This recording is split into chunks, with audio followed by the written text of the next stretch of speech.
রাগের মাথায় আপনি সন্তানকে বললেন তুই মর, ফেরেশতারা বলল আমিন। তোর ভবিষ্যৎ অন্ধকার, ফেরেশতারা বলল আমিন। রেগে মেগে আপনি আপনার মেয়েকে বললেন জীবনেও তোর কপালে স্বামীর ভাত জুটবে না, ফেরেশতারা আবারও বলল আমিন। আচ্ছা, আপনি না সেই ব্যক্তি যে তার নিজের জীবনের চাইতেও সন্তানকে বেশি ভালোবাসেন? আপনি না সেই ব্যক্তি যে তার সন্তানের জন্য হাসতে হাসতে নিজের জীবনটাও দিয়ে দিতে পারেন? আপনি না সেই ব্যক্তি যে আল্লাহর কাছে নিজের চাইতেও সন্তানের জন্য বেশি দোয়া করে? তাহলে কি করে নিজের হাতে নিজের সন্তানের এত বড় ক্ষতি করতে পারলেন? Doesn't make any sense. Common sense বলতে কিচ্ছু নাই আপনাদের?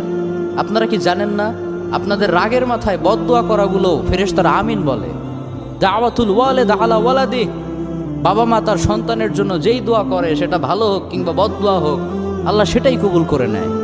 এজন্য খবরদার, নেভার কার্স ইউর চিলড্রেন। রাগের মাথায় কখনো সন্তানকে অভিশাপ করবেন না। খুব বেশি রাগ উঠে গেলে তার জন্য উল্টা ভালো দোয়া করেন। কাবা শরীফের একজন ইমাম আছে, ইমাম আল কালবানি,